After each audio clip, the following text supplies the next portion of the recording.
Bueno, muchas gracias, May, por estar acá.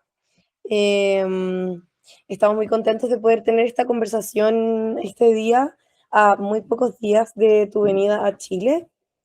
Muchas gracias también, Antil, por estar presentes.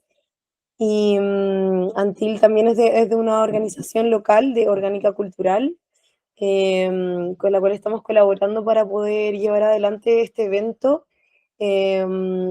que puede ser muy importante y muy significativo para las organizaciones locales. Pues May es una activista, una mujer inspiradora, que tiene un recorrido muy importante en la visión de cómo podemos regenerar los tejidos ecosociales. Cuando hablamos de ecosocial, comprendemos que hay una cosa que no está separada de la otra, en toda esta nueva mirada de cómo comprendemos que, que los problemas, cuando los separamos, siguen siendo problemas, pero cuando lo vemos en un conjunto, eh, y tratamos de resolverlo también desde todas las miradas que tenemos nosotros, hay mucho mayor potencial de encontrar la solución.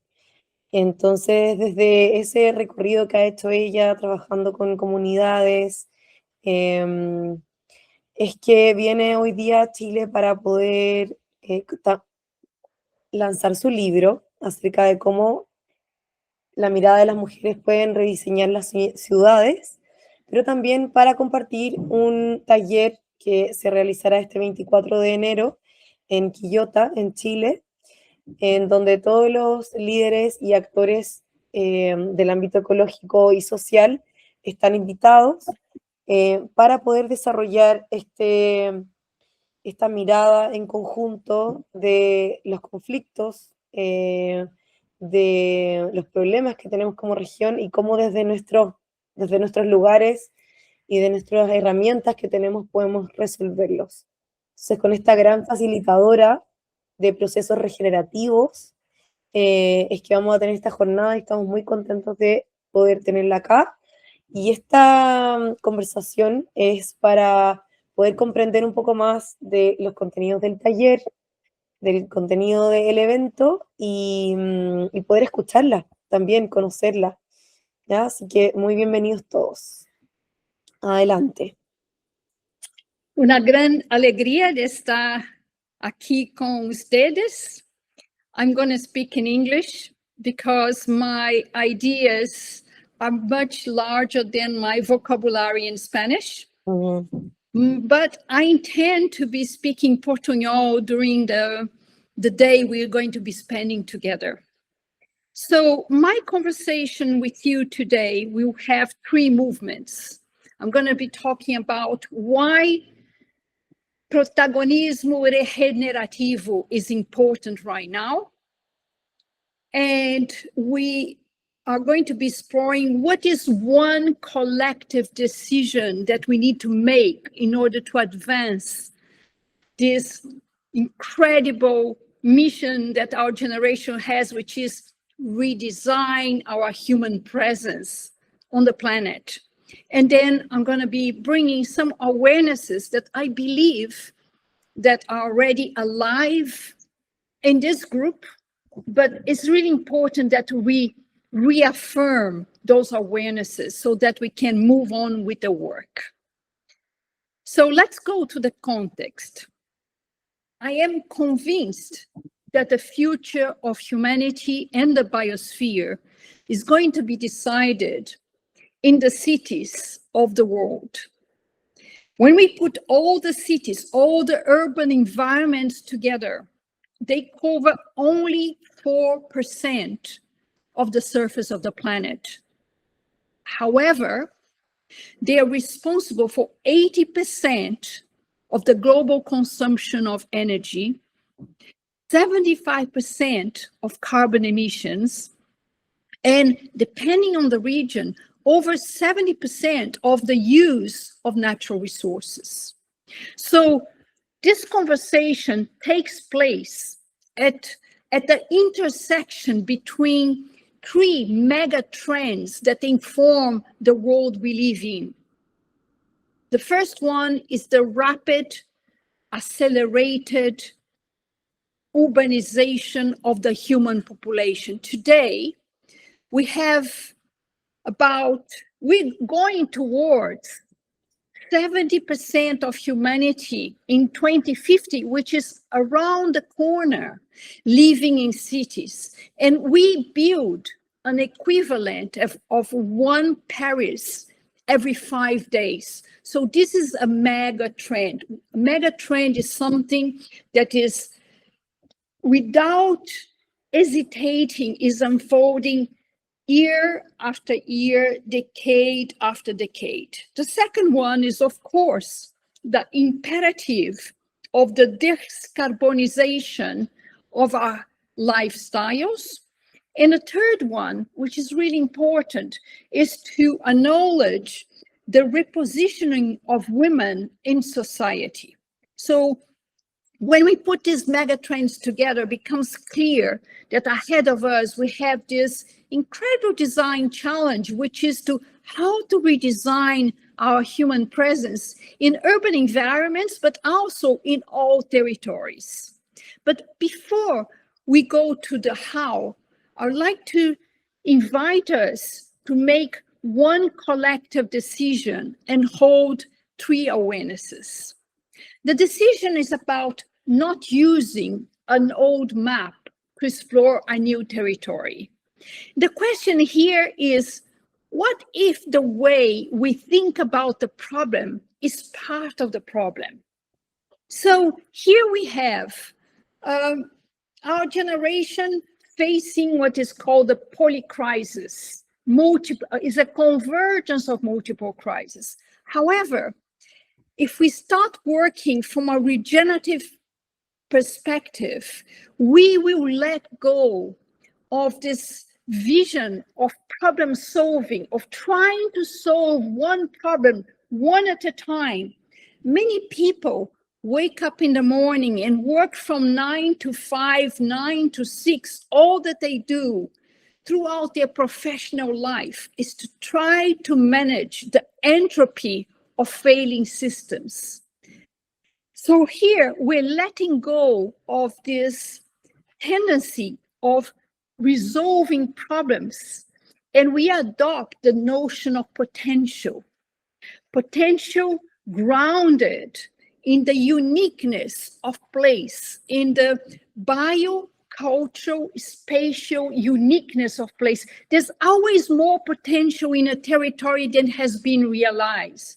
Potential is always inside of a system, is never outside. Potential looks forward, problem solving backwards. So here we talk about, in English, when you start pursuing regenerative ways of working with the territory, ways to redesign our human presence, we start pursuing lifelines, no deadlines.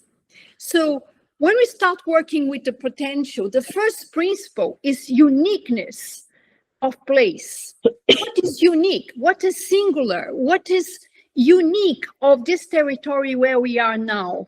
And when we start looking at what is unique, collectively, we start focusing the collective gaze on what is strong, not what is wrong. And when we start working with what is strong, not what is wrong, we gain much more force. It is like a motivation, it's a collective motivation to advance the agenda. And of course, we are not naive saying that every territory, every neighborhood, region, barrio, has only potential. We also have what we call restraining forces that kind of impede that the potential flow in an easy way. So we know that even Maturana, the inspirational biology, Chilean biologist would say that our movement occurs while it's being inhibited. So the forces of innovation, the forces of life, normally they meet with forces wanting to keep the status quo. Many organizations and groups and NGOs, when they meet this either lack of resources or policies or just restraining forces they give up or start fighting against. And we are going to be learning how it is to work with the law of three, which is the innovation meeting the forces of stabilization, reconciling them towards new lines of work. So watch this space. This is really important to see how to work with the law of three in our local work, in our localized work in our communities. And of course, once you have recognized the uniqueness and then the potential that is grounded in the uniqueness, and then you work with these restricting forces, reconcile towards new lines of work, the next step is about working with charting, mapping the network of responsibility. Who is responsible for this potential to be realized? And here we let go of the concept of inclusion, because this is a very old, ancient, because inclusion means somebody has power. I have power and you don't. Therefore, and I feel that we are not so representative. So I'll come and include you in something that a framework that I already rule the framework. So we're not working with inclusion here. Who includes who here? We're talking about co-evolving mutualism. Here we're talking about women and men and all identity, gender identities, old people, young people, all those who have a stake in the system, working together to redistribute power, balance representation, and transform the rules of the system. Okay, so this was the decision. Our decision was to let go of old maps to explore new territories. And I gave you a little bit of a taste. How does this new territory, new methodologies would work?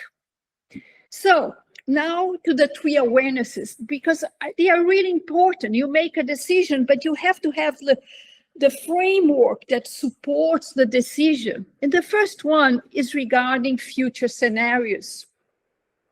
Ahead of us, we have hundreds of scenarios projected by big data analysts, think tanks, futurists, economists, urbanists like I am, and sociologists, ecologists, and climate scientists. We are going to grow from 1.5 centigrade to 1.7. Maybe the sea level is going to raise 15 centimeters or 30 centimeters. There are so many variables for the future, so many scenarios for the future that we can't synthesize them in two. Transition is going to happen. Either we are going to design it or we are going to be victims of it. And we are aware that we are in the business of designing transition. And when we're talking about design here, we're talking as a collective exercise of envisioning, visualizing, conceiving our redesign of our human presence in our urban environments. First awareness, we are designers of the transitions. We are choosing not to be victims of the transition here. And the second one is the direction of travel. We know that sustainability is no longer enough. How can we sustainably bring back something that we have already lost?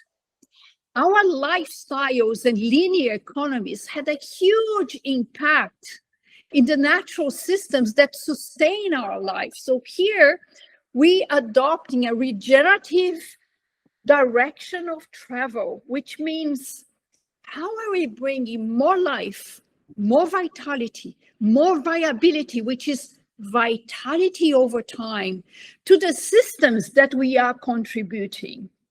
And here, as I mentioned, we are going to be pursuing lifelines, not deadlines. We are really looking at how to contribute to the uniqueness of place based on their potential. And the third awareness is about looking at living systems. So if we're working regeneratively, we're looking at how human and ecological systems can co-evolve over time. But we are here not to save the planet, because this has not worked. Since the 70s, we're talking about, since the Silent Spring, since the conceptualization of sustainable development, which is the development that meet our needs without compromising the needs of the future generation. Here we're talking about living systems internalized as a way of being, not as an intellectual idea. So why are we talking about saving the planet or saving those rivers and not being one with those systems? Is going to be really difficult. The only thing we can do really is what we say, like rearranging the chairs of the Titanic. So we need to embody, internalize this identification. And this is happening in so many ways in the planet. For instance, there is a movement of internalizing living systems happening in the cities. Imagine that from now until the end of the century, most of the children of the world will be born in cities. How are they going to be enchanted by nature if they're going to be born in cities? So there are many cities like Lyon, and Berlin is a great example. They noticed that biodiversity is more present in old cemeteries because for many, many decades, those places haven't been too much touched by the human presence. So they're connecting, they're actually rededicating burial grounds, cemeteries into playgrounds where children can play there and find the magic between life and death. And in Lyon, they are connecting all those cemeteries into corridors where wild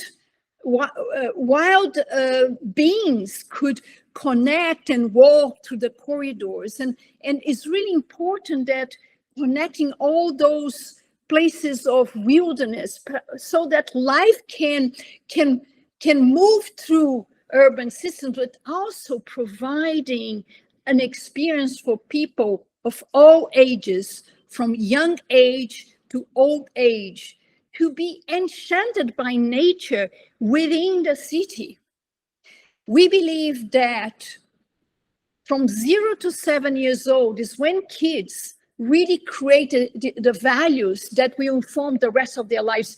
Most of the pedagogues of last century, like Montessori and Piaget and Skinner, they all say from 0 to 7 years, everything is then, it's being, formatted inside, and that will have an impact.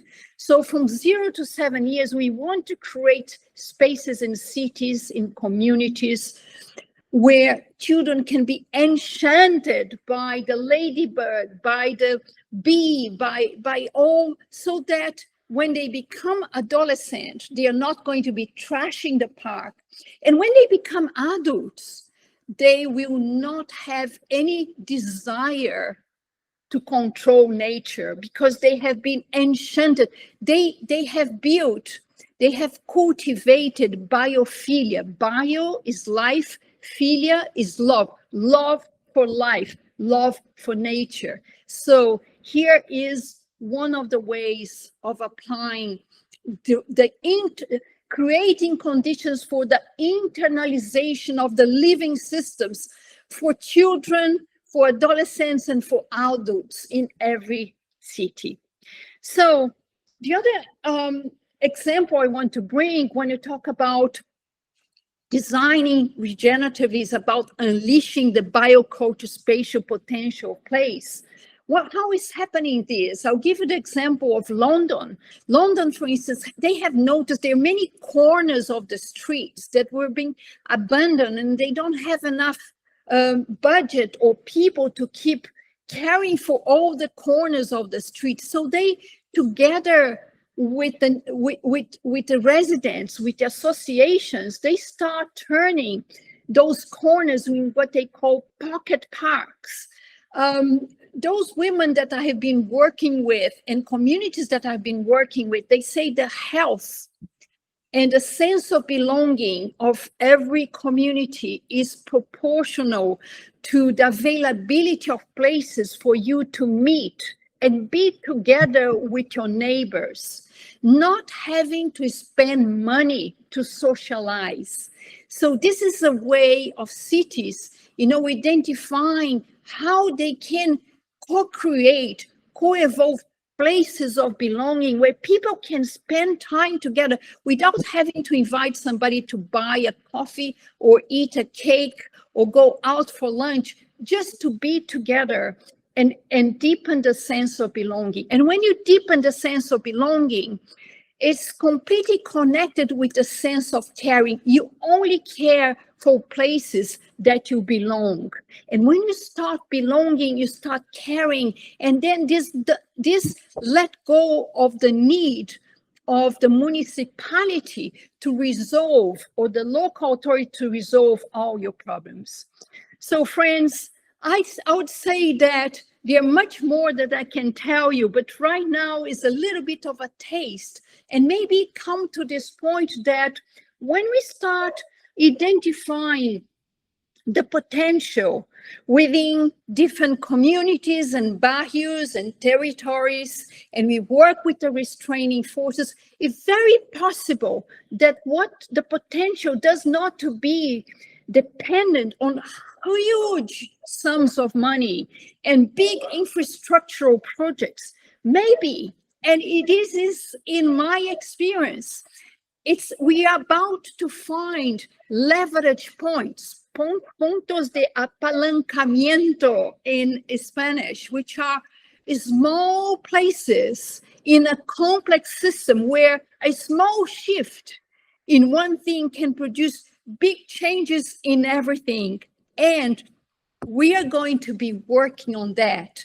We're going to be using the methodology. We're going to be looking at each territory that will be represented in our group and finding what are the leverage points, what are the little things with larger impact, so that cities and barrios and territories can become greener, wilder, co-evolving, mutualistic, more habitable, and also poetics. And with this, I close my presentation saying, I believe that today, imagination is the greatest act of resistance that we have. If we cannot imagine the future we want to create, we will never get there. But of course, we're going to imagine with methodology, with technology, not imagining like what say in English, a pie in the sky, but imagining with ground, because the future needs to enter ourselves, designers of regenerative systems, before it happens. So we are going to letting the future occupy our inner and outer landscapes with many social tools, mental concepts, and also possibly walking one of the grounds nearby where we're going to be working together. So my final thoughts, final reflections, it is in the practice of designing places that work for all, that we have the best chance of territories, barrios, and cities becoming greener, wilder, more inclusive, and poetic. Thank you very much for your attention. And I'm looking forward to learning and exchanging with you. Goodbye.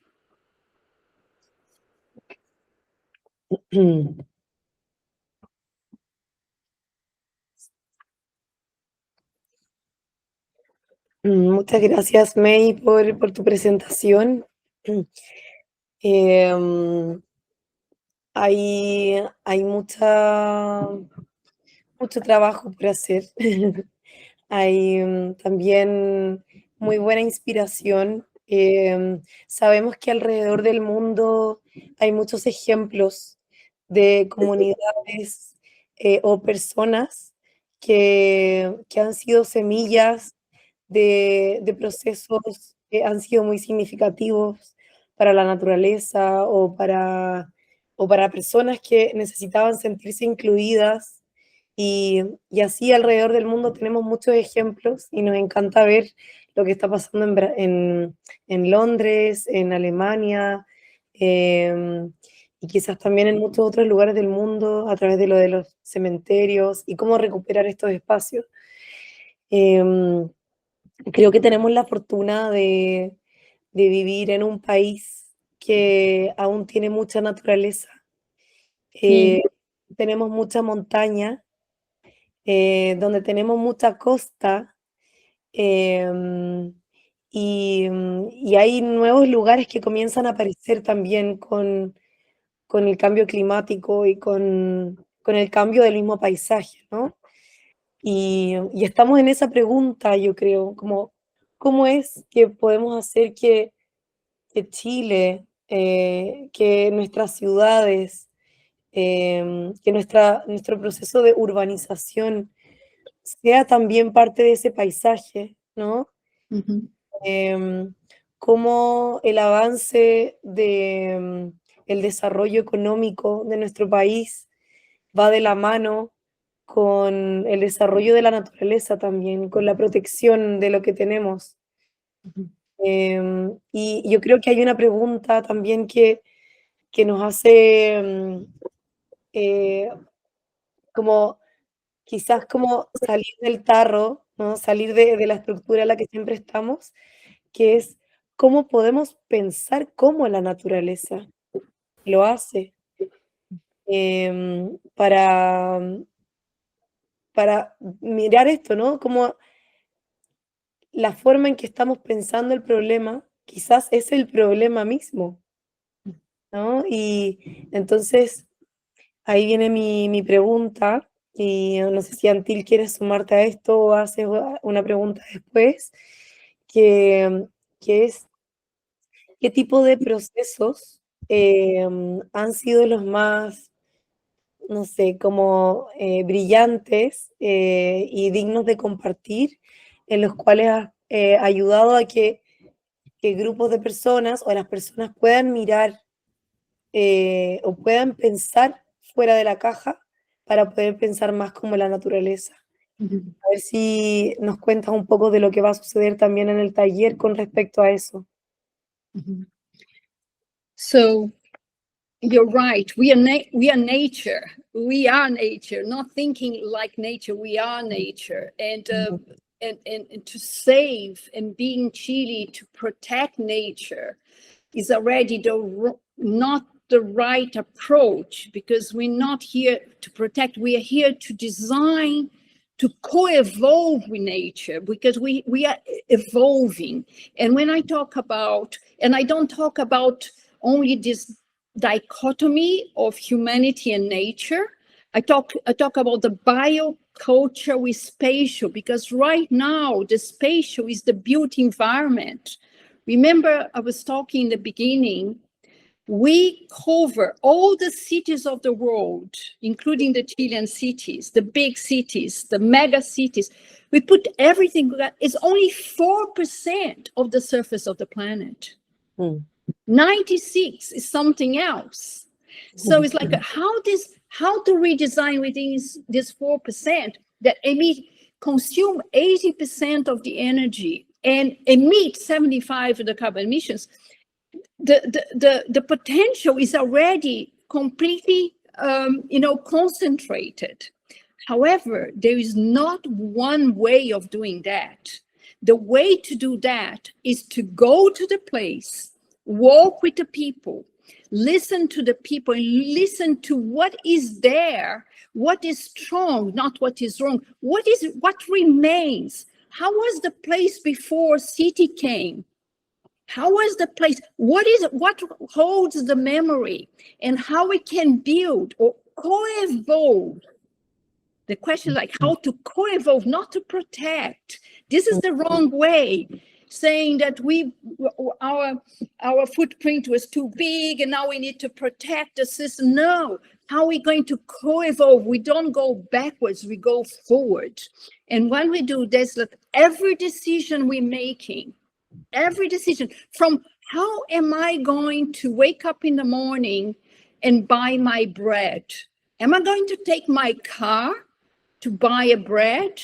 Or am I going to take my bicycle or walk for 800 meters and say hello to everybody I meet in the street and buy a bread that is locally made? Or maybe I take a car, go to the supermarket, and I buy a very cheap industrial piece of bread. Every decision can be, and this is awakening. When you awaken you, and we are going to be working with this, we're going to work with 3 levels of work: internal, external, and systemic. Some people, all they need to do is to work internally. I need to look after myself, cuidar de mí para cuidar del todo. Some people work with projects and people, and some people work with people and projects to shift systems. So there is not one answer to your question, but there is a different framing to your question. We're not protecting, we are co-evolving.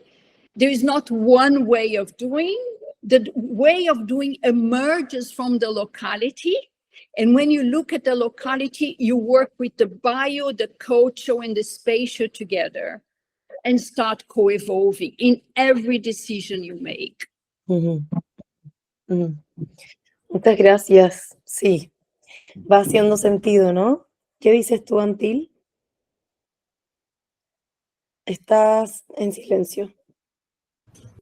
Ahí. Sí, no, gracias, May, por tus palabras. Me encanta escucharlas. Y también me surge un comentario pensando en la realidad de las personas y las organizaciones que hemos estado sosteniendo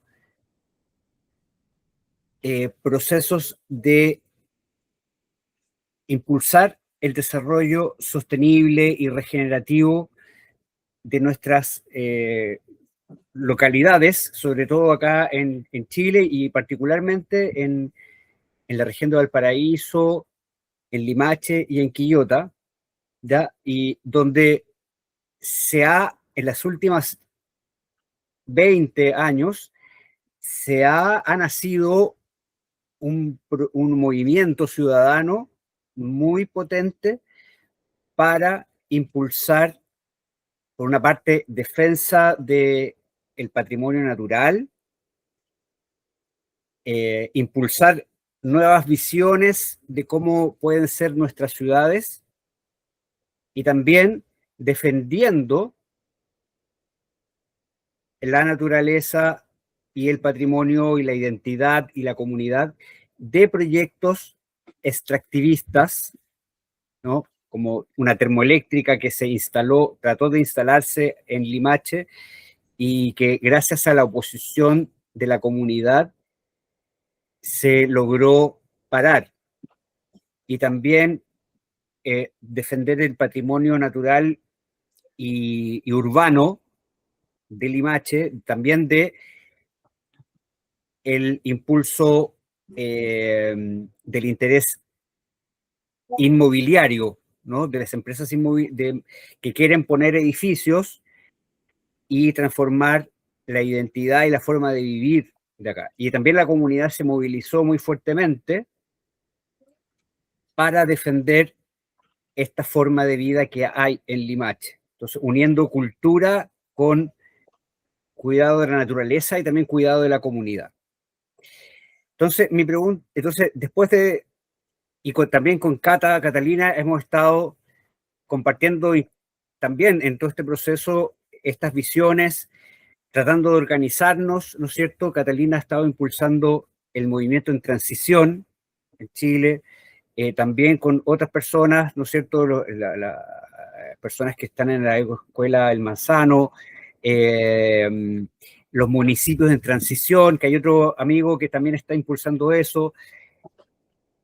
Acá en este territorio está una organización para promover la reserva de la biosfera Campaña Peñuelas, ¿no? Que están muy organizados y activos, y muchas otras organizaciones activistas también.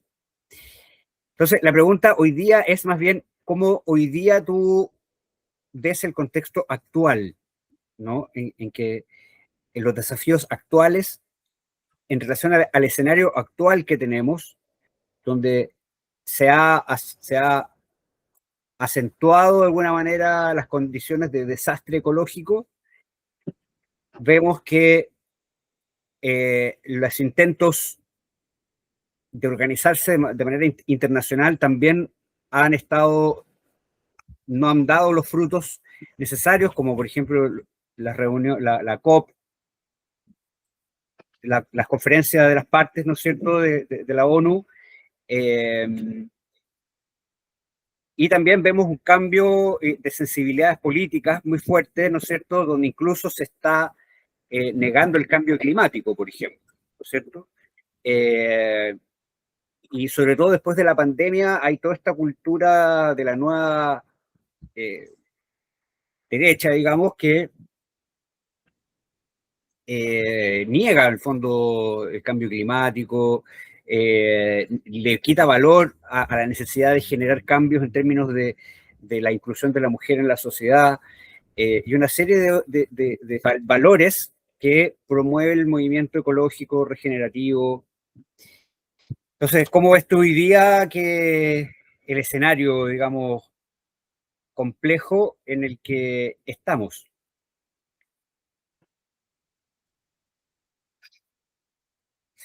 No te escuchamos, May. You are mute. Muchas gracias por su reflexión, suya reflexión. It also helped me to understand the territory where I'm going to work with. Two thoughts emerge. First one, we have to prepare for extreme weather scenarios. We cannot pretend they are not coming. How we do that? There's ways, and we are going to be working this during the day. I'm not going to give too much details, but one of the principles is for you to be prepared to bounce forward, not to bounce back. What does it mean? Let's imagine I'm in an island in Brazil right now. We have some hurricanes that we never had before. So now we have hurricane comes, 3-4 days, the sea level and the streets and the houses and the houses in the mountains, and then ends, and then we have to clean it up and all of that. And then you clean it up and you think that's okay.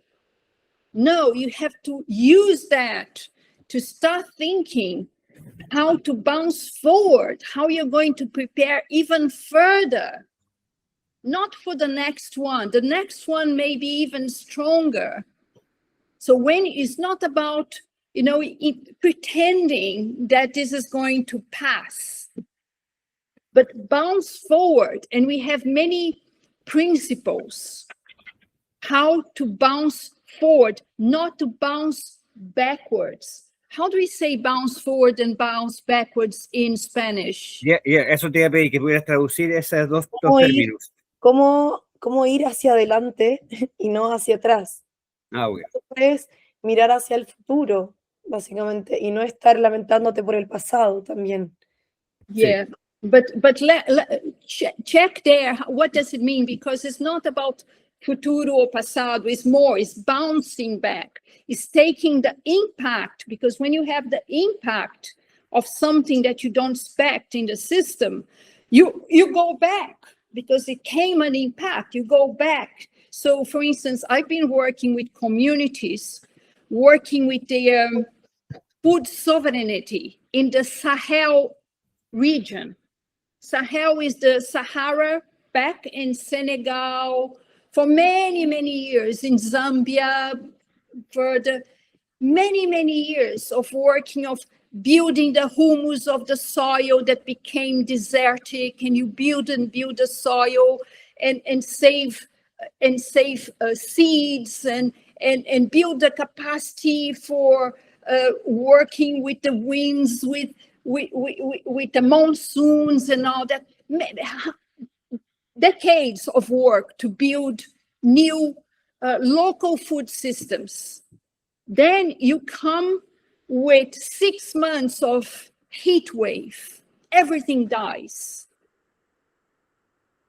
Work of 10 years, 20 years, what do? How are we going, when rain comes again, what are we going to be doing different? We cannot do what we've done, started 10 years ago. So that thinking should come, bouncing forward. I'll make sure that I get the right term before I get into Chile.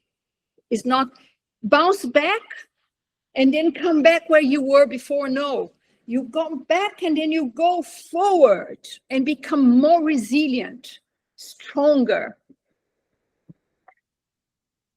Okay?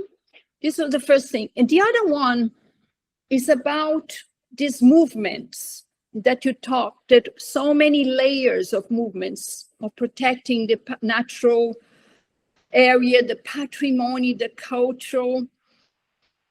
We need to move from the perspective of a structure like a tree. A tree has a trunk, roots, branches, and is very hierarchical. Right now, the way we as a humanity, as the immune system of the living earth, we are part of us are part of the immune system. We can, what are we going to do? How are we going to work? By myself, I cannot do anything. But, which collective am I going to work with? So that we start working as a rhizome. Check the name, the rhizome in Spanish. Rizoma. Rizoma. Rizoma. Which is a structure. Rizomático. Is a structure of roots that is nearly in the surface of the soil. It's a little bit down, and when you study the principles that inform a rhizome, it's like one part of the rhizome is broken. The whole rhizome brings life to that. There's many very interesting principles. And rhizome is the metaphor needed for us to work. However, if only rhizome by itself does not work, we need more layers. We need to work with the principles of rhizome, and we are going to work with these principles when I get there. There are many of them, but rhizome is only one part of our mission. First, to recognize us as a network of influence that support many layers. The next one is like how information is going through, because many times punto de apalancamiento is about a piece of information that is here in the system. You have a system. Here, there's a piece of information that is very valuable to regenerate another part, but the information didn't come here to where it needs to go. So looking at communities of learning, where the information that is being investigated and prototyped here can reach the other part of the system that is still working in a hierarchical way. How can we get the information there and bring that in? So that's the second stage, which are communities of learning, exchange of information. And the third stage, that's our cutting edge of our generation of regenerativists or designers of regeneration. It is how to turn the rhizomes with the informed rhizome ecosystems into zones of influence and start influencing is a big shift. And we're going to be working on this.